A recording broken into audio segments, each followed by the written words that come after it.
말씀을 사모하시는 분들 이제 우리 순천 동부교회 이정환 목사님 모시도록 하겠습니다. 목사님 어서 오세요. 우리 방송 가족들에게 인사 한 말씀 전해주시죠. 예, 반갑습니다. 사랑했던 날들 안에서 그동안 전화로만 하다가 또 이렇게 방송국에 와서 하니까 참 감회가 새롭고 마음이 아주 기쁘고 좋습니다. 네, 오늘 생명의 말씀 어떤 말씀인지 여러분 기대감을 갖고 아멘하며 나아갔으면 좋겠어요. 목사님 말씀 부탁드립니다. 예, 오늘 본문 말씀부터 먼저 보겠습니다. 마태복음 16장 24절부터 28절까지 말씀인데 제가 받들어 읽겠습니다. 마태복음 16장 24절부터 28절 마지막 절까지입니다. 이에 예수께서 제자들에게 이르시되 누구든지 나를 따라오려거든 자기를 부인하고 자기 십자가를 지고 나를 따를 것이니라. 누구든지 제 목숨을 구원하고자 하면 잃을 것이요 누구든지 나를 위하여 제 목숨을 잃으면 찾으리라. 사람이 만일 온 천하를 얻고도 제 목숨을 잃으면 무엇이 유익하리요? 사람이 무엇을 주고 제 목숨과 바꾸겠느냐? 인자가 아버지의 영광으로 그 천사들과 함께 오리니 그때에 각 사람이 행한 대로 갚으리라. 진실로 너희에게 이르노니 여기 서 있는 사람 중에 죽기 전에 인자가 그 왕권을 가지고 오는 것을 볼 자들도 있느니라. 아멘. 아멘. 오늘 승리의 삶이라는 제목으로 말씀을 전하겠습니다. 요한복음 16장 33절에서 예수님께서 이렇게 말씀하십니다. 세상에서는 너희가 환난을 당하나 담대하라 내가 세상을 이기었노라. 세상에 환난이 있다고 말씀하시면서 제자들의 그 환난 있는 세상의 대처 방법은 담대해 라고 말씀하십니다. 이유는 예수님께서 세상을 이기셨다고 말씀하십니다. 요한일서 5장 5절에서 사도 요한은 예수께서 하나님의 아들이심을 믿는 자가 아니면 세상을 이기는 자가 누구냐. 예수님이 하나님의 아들이라는 것을 믿는 자만이 세상을 이긴다고 말씀하고 있습니다. 그런데 이 두 말씀을 합치면 예수님이 세상을 이기신 하나님의 아들이라는 것을 믿는 사람만이 세상을 이길 수 있다라고 말씀하고 있습니다. 그런데 예수님께서 결정적으로 세상을 이기신 사건이 무엇이냐면 십자가와 부활입니다. 오늘 본문 앞에 보면 마태복음 16장 16절에 베드로의 신앙 고백이 나옵니다. 주는 그리스도시요 살아계신 하나님의 아들이십니다. 이 고백이 끝나고 난 뒤에 21절에 이때로부터 예수님이 십자가와 부활에 대한 말씀을 하시기 시작합니다. 왜 이때부터일까? 이유는 이것입니다. 베드로의 신앙 고백, 즉 예수님이 그리스도이시고 하나님의 아들이라는 사실이 가장 선명하게 드러나는 곳이 십자가와 부활이기 때문입니다. 예수님이 베드로의 신앙 고백이 의미하는 십자가와 부활의 길을 가겠다고 하니까 베드로가 막았었습니다. 자기가 고백한 대로 예수님이 가신다는데 예수님이 죽음을 막는 베드로를 칭찬하시지 않고 책망하셨습니다. 이유는 하나님의 일이 아니라 사람의 일을 생각했기 때문입니다. 하나님의 일은 십자가와 부활의 길이고 사람의 일은 십자가로 가지 않는 길입니다. 그런데 예수님께서 이런 생각의 배후에는 사탄이 있다고 말씀을 하셨습니다. 결국은 십자가와 부활로 가는 것은 하나님의 일을 생각하는 것이고 그것은 곧 사탄에게 승리하는 길이고 세상을 이기는 길이라고 할 수가 있겠습니다. 오늘 본문과 이제 이어지게 되는데 오늘 본문은 예수님의 제자도에 관련된 말씀이죠. 예수님을 따르는 사람이 제자인데 그 제자가 어떤 삶을 살아야 되는가 세 가지로 말씀하셨습니다. 자기를 부인하고 자기 십자가를 지고 예수님을 따라가는 것 이렇게 말씀하셨습니다. 그런데 오늘 본문 구조를 보면 한글 성경에 없는 헬라어 접속사 한 개가 25절, 26절, 27절에 들어 있습니다. 이 왜냐하면이라고 하는 갸르라고 하는 헬라어 접속사가 있습니다. 그러니까 예수님의 제자가 세 가지 삶을 살아야 되는데 그 이유를 25절에 한 개, 26절에 한 개, 27절에 접속사 하나밖에 없기 때문에 28절까지 한 묶음으로 해서 세 가지를 말씀하셨다는 거죠. 세 가지 이유를 첫째, 둘째, 셋째 이렇게 이해를 해도 되지만 좀 다르게 이해해 보려고 합니다. 제자도의 세 가지 모습과 그 이유를 하나씩 짝을 지어 보려고 합니다. 무슨 말이냐면 자기를 부인하고가 첫 번째인데 25절이 그 이유라는 거죠. 그 25절의 이유 때문에 자기를 부인해야 된다. 26절의 이유 때문에 자기 십자가를 져야 된다. 27절과 8절의 이유 때문에 예수님을 따라가야 된다. 이렇게 이해를 해보자 하는 거죠. 이렇게 짝을 지으면 자기를 부인하는 것이 무슨 뜻인지 자기 십자가를 진다는 것이 무슨 의미인지 주님을 따라간다는 것이 무슨 말인지가 더 명확해집니다. 그래서 이렇게 이해를 해보자는 거죠. 이번 온라인 부흥의 주제가 승리하리라는데 오늘 4일째입니다. 여러분들 승리하고 계십니까? 아멘. 아멘. 오늘 설교 제목이 승리의 삶인데 우리가 반드시 승리해야 될 세 가지가 오늘 말씀 속에 있습니다. 그리고 무엇으로 승리할 수 있는가 비결도 한번 찾아보려고 합니다. 우선 제자도라고 하는 것이 제자들에게 요구하시는 삶이잖아요. 근데 예수님은 항상 제자들에게 요구하시기 전에 본인이 먼저 그 삶을 사십니다. 내가 살면서 제자들에게 나와 똑같이 살아라 이렇게 말씀하시는 거죠. 그러면 오늘 제자도의 세 가지 모습을 말씀하시는데 이게 제자들에게 가능할까 찾아보는 거죠. 12제자는 아니지만 바울의 삶을 통해서 이 삶이 가능한지를 찾아가 보려고 합니다. 자, 첫 번째가 자기를 부인하고인데 여기서 부인하다라고 하는 헬라어 단어는 누구와 아무 상관이 없음을 공언하다 이런 뜻입니다. 그 자신과 아무 관계 없는 것처럼 행동한다 이런 뜻인데 그 이유가 25절입니다. 왜 이렇게 해야 되는가? 왜냐하면 제 목숨을 구원하고자 하면 잃을 것이기 때문입니다. 예수님을 위하여 목숨을 잃으면 찾게 될 것이기 때문입니다. 결국은 자기를 부인한다는 말은 나의 구원과 나는 아무 상관없어. 나는 나를 구원하지 못해. 이거를 인정하는 것이 바로 자기를 부인하는 거죠. 구원과 나는 아무 상관이 없다고 생각하는 겁니다. 내가 나를 구원할 수 없다. 이런 거죠. 내가 나를 인정한다고 해도 구원하지 못합니다.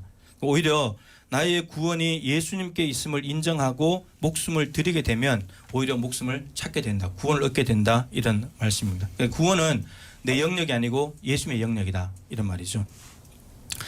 여기서 승리의 삶을 살려면 뭘 해야 되냐면 나 자신을 이겨야 됩니다. 아멘. 가장 힘든 싸움이죠. 자신과의 싸움. 내가 뭘 해보겠다는 거. 내가 나를 구원해 보겠다는 거. 내가 내 생명을 연장시켜 보겠다는 이 모든 것들을 다 이기는 것. 이게 첫 번째 승리의 삶이라고 할 수 있습니다.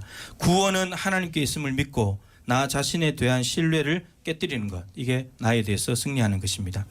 우리는 힘과 지식과 노하우, 재산, 학력, 경력, 지연 이런 것들을 대단한 것으로 여기면서 이것만 있으면 뭐든지 한다고 확신합니다. 그리고 이게 없으면 불안해합니다. 뭔가 안 될까 봐. 이것을 다 부인해야 한다는 거죠. 이러한 것들은 단 하나도 나의 죄사함과 구원에 아무 상관이 없다는 것을 인정할 때 우리는 승리할 수가 있습니다. 예수님이 어떻게 사셨을까 볼까요? 겟세마네 동산에서 예수님은 내 뜻대로 마시옵고 아버지의 뜻대로 되기를 원합니다. 십자가를 앞에 두시고 자신의 뜻을 부인하기 위해서 땀방울이 핏방울이 되도록 3시간 동안 간절히 기도를 하셨습니다. 예수님의 뜻은 이거였죠. 십자가를 안 지고 자기 스스로 목숨을 구원하는 것입니다. 십자가에 안 죽으면 목숨 구하는 거니까. 예수님이 그 뜻이었습니다. 자기의 뜻이었죠. 그런데 아버지의 뜻은 아버지를 위해서 목숨을 십자가에 잃는 것이었습니다. 기도의 시작은 예수님도 고민으로 시작하셨지만 계속해서 기도가 진행되면서 예수님은 스스로 구원하겠다는 것을 부인하셨습니다. 그리고는 아버지의 뜻에 자신의 목숨을 내어 던졌죠. 근데 오늘 25절에 말하기를 잃으면 얻는다 그랬죠. 예수님이 십자가에 목숨을 잃었는데 던졌는데 잃은 게 아니었죠. 다시 찾았죠. 어떻게 해요? 부활로. 예수님 먼저 이 삶을 사셨습니다. 그리고 제자들에게 너희들도 이렇게 살아라 이렇게 말씀하십니다. 바울을 우리가 보기로 했죠. 바울은 디모데전서 1장 15절에 자신을 가리켜서 나는 죄인 중에 괴수다 이렇게 말했습니다. 그런데 죄인 중에 괴수니라 이렇게 되어 있거든요. 바울이 교회를 핍박하고 예수 믿는 사람들을 때려잡으러 다닐 때 부활하신 예수님을 만났을 때 나는 죄인 중에 괴수였습니다 라고 고백하는 것이 아니고 죄인 중에 괴수라고 고백을 합니다. 바울이 사도행전 13장에서 안디옥 교회 파송을 받아서 1차 선교 여행을 갈 때가 주 47년쯤 됩니다. 근데 디모데전서인데 디모데전서는 주 64년경에 기록을 합니다. 그러니까 1차 선교 여행을 떠난 뒤에도 거의 한 15년 정도 시간이 만에 17년 정도 시간이 지난 시점이고 회심한 시간이라고 한다면 훨씬 더 전인데 그러니까 20년 정도 지났는데도 바울은 말하기를 디모데에게 나는 죄인 중에 괴수야 이렇게 말한다는 겁니다. 예수 만나기 전에도 괴수였지만 지금도 여전히 괴수다. 이게 바울이 자기를 부인하는 방법입니다. 그리고 고린도전서 15장 31절에서는 나는 날마다 죽노라. 자기를 부인하는 거죠. 고린도후서 12장 9절에는 더 기가 막힌 말이 나옵니다. 바울은 자신의 약한 것을 기뻐한다고, 그리고 심지어는 더 나아가서 자랑한다고 말합니다. 이런 바보 아닌가요? 대체로 사람들은 자기의 강한 것을 기뻐하고 강한 것을 자랑하잖아요. 근데 바울은 자기가 약한 것을 기뻐하고 약한 것을 심지어 자랑한대요. 여러분, 이것이 바울이 자기를 부인하는 방법입니다. 하나님을 인정하는 삶이라는 거죠. 이렇게 하면 점점점 바보가 되어가는 것이 아니고 하나님이 강력하게 역사하시는 도구가 됩니다. 아멘. 그리고 바울은 이렇게 말하죠. 빌립보서 3장에서 자신에게 유익했던 것, 할례, 이스라엘 민족, 이스라엘 족속인 것, 초대 임금을 배출했던 베냐민 지파 후손이라는 것, 히브리인 중에 히브리인, 율법으로는 바리새인, 율법의 의로는 흠이 없는 자. 근데 이것을 바울이 뭐라고 한다고 그랬죠? 배설물로 여긴다고. 그리고 해로운 것이라고. 그러니까 무익한 것을 배설물이고 해로 여기는 것이 아니고 유익한 건데, 지금으로 말하면 완벽한 스펙이죠. 근데 이 스펙을 가지고 어디든지 갈 수 있는데, 근데 이거 다 배설물이고 해로운 거라는 거예요. 예수 그리스도를 아는 지식을 얻고 난 뒤에, 예수님을 얻고 나니까 이것들로는 자기를 구원하지 못하겠다는 겁니다. 예수가 가장 우월하신 분이니까. 이제 여러분에게 묻습니다. 자신을 부인하는 일에 승리하고 계십니까? 예수님이 가장 귀하기 때문에 나에게 유익하던 것을 배설물 취급하고 계십니까? 두 번째, 자기 십자가를 지고입니다. 십자가의 의미는 여러 가지로 표현할 수 있겠지만 저는 사명이라고 정의합니다. 십자가는 사명이다. 십자가를 지어야 될 이유가 26절입니다. 온 천하를 얻고도 목숨을 잃으면 무엇이 유익하리요? 유익하지 않다는 말입니다. 무엇을 주고 목숨과 바꾸겠느냐? 온 천하를 얻어도 목숨과는 바꿀 수 없다는 겁니다. 그러면 온 천하가 귀해요? 목숨이 귀해요? 온 천하를 얻어도 목숨과 못 바꾼다니까. 온 천하가 귀해요? 목숨이 귀해요? 목숨이 귀한 거예요. 온 천하는 다르게 말하면 야망입니다. 온 천하를 얻겠다는 거. 그래서 여기서 예수님이 뭐라고 말씀하시냐면 온 천하보다도 목숨이 훨씬 더 귀한데 그 귀한 목숨을 덜 귀한 온 천하 야망을 이루는데 왜 사용하고 있냐, 이런 말입니다. 목숨이 훨씬 더 가치가 있는 건데. 그래서 예수님이 결국 하고자 하시는 말이 뭐냐면 목숨은 목숨보다 더 귀한 것을 위해 갖다 바칠 때 가치가 있는 거다. 근데 그게 뭐냐? 사명이다. 사명은 하나님께서 맡기신 일이잖아요. 승리의 삶을 살기 위해서는 나의 욕심과 야망을 이겨야 합니다. 이거 못 이기면 지는 거예요. 하나님이 주신 사명으로 온 천하를 얻겠다는 나의 욕심과 야망을 물리칠 때 승리할 수 있습니다. 아멘. 예수님께서 어떻게 사셨을까요? 요한복음 17장 4절, 예수님의 3년 공생애를 요약할 수 있는 딱 한 구절로 한다면 저는 이 구절을 꼽습니다. 아버지께서 내게 하라고 주신 일을 내가 이루어 이 세상에서 아버지를 영화롭게 하였습니다. 아버지께서 하라고 주신 일이 있는데 예수님께서 그것을 이루셨다고 합니다. 그래서 요한복음 19장 30절에 다 이루었다, 이렇게 말씀하셨죠. 자, 근데 여러분 어디에서 아버지의 뜻을 다 이루셨습니까? 십자가에서. 무엇을 통해서? 죽으심으로. 그러니까 예수님이 십자가에서 자신의 목숨을 내어주신 것은, 여러분 십자가가 귀한 거예요? 목숨이 귀한 거예요? 예수님께 뭐가 더 귀하다는 거예요? 목숨을 십자가에 내줬으니까 뭐가 더 귀한 거예요? 십자가가 더 귀한 거예요. 사명이니까, 하나님 주신 일이니까. 사도 바울은 어떻게 살았을까요? 사도행전 20장 24절인데 내가 달려갈 길과 주 예수께 받은 사명 곧 하나님의 은혜의 복음을 증언하는 일을 마치려 하면은 나의 생명조차 귀한 것으로 여기지 아니하노라. 바울에게 가장 귀한 건 뭐예요? 자신의 생명이에요? 예수님이 맡긴 사명이에요? 사명이죠. 복음 전하는 거. 그러니까 목숨 갖다 바쳐버리는 거예요. 그게 바울의 십자가였죠. 여러분에게 묻습니다. 온 천하를 얻겠다는 자신의 야망과 싸우고 계십니까? 이런 얘기 있잖아요. 화장실 늘리다가 죽는다고. 이런 얘기 들어보셨어요? 친구 집에 놀러를 갔는데 세상에 화장실이 집 안에 있어요. 자기 집은 화장실 밖에 있는데. 그래서 도전을 받아서 열심히 돈을 벌었대요. 화장실 집 안에 있는 화장집을 살려고 열심히 돈 벌어서 샀대요. 근데 또 다른 친구 집에 놀러 갔는데 세상에 화장실이 2개네, 집 안에. 그래서 또 2개 있는 화장실 집을 사기 위해서 또 열심히 일했대요. 그리고 갔더니 또 3개 있는 집이 있네. 그래서 3개 있는 집을 해서 열심히 또 살았대요. 근데 그 집을 얻고 나니까 죽을 때가 됐더래요. 이게 인간이에요. 온 천하를 얻고자 하는 거예요. 화장실을 얻다가 망하는 인생. 이게 야망이죠. 목숨을 허비하는 거잖아요. 너무 아까운 인생이죠. 아직 이 땅의 것에 집착하고 얽매인 삶을 사는 것은 아닌가. 우리의 삶을 돌아보면 좋겠습니다. 마지막으로 나를 따를 것이니라. 24절에 보면 누구든지 나를 따라오려거든 끝에 나를 따를 것이니라. 따른다는 말이 두 번 나오는데 헬라어는 좀 달라요. 나를 따라오려거든 이 말은 헬라어 단어로 표현하면 내 뒤에 이런 뜻입니다. 내 뒤에인데 번역을 나를 따라오려거든 이렇게 했다는 거죠.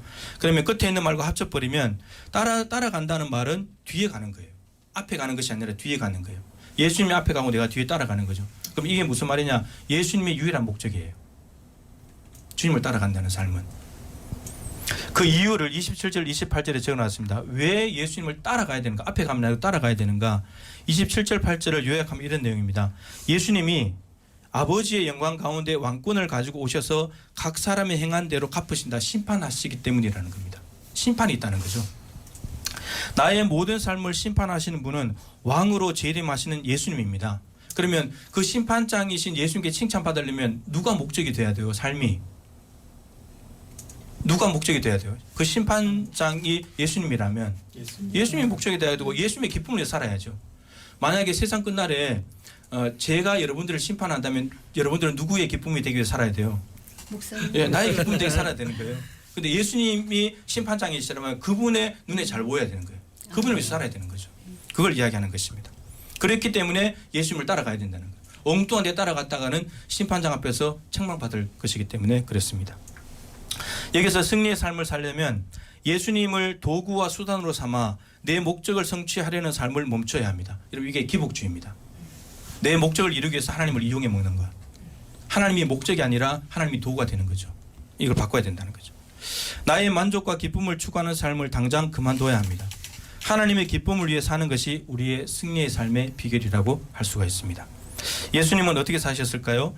요한복음 14장 9절에 나를 본 자는 아버지를 보았느니라. 여러분 아버지를 보여주려면 아버지를 늘 따라가야 되고 아버지가 목적이 돼야 되고 아버지가 뭐라고 하시는지 어떻게 사시는지를 봐야지만 보여줄 수 있습니다. 예수님의 목적은 하나님이었다는 거죠. 요한복음 8장 29절에 나를 보내신 이가 나와 함께 하시도다. 나는 항상 그가 기뻐하시는 일을 행함으로 나를 혼자 두지 아니하셨느니라. 예수님의 유일한 목적은 하나님이었습니다. 하나님의 영광이었고 그리고 하나님의 기쁨이 되는 것. 이게 삶의 전부였습니다. 바울이 어떻게 살았을까요?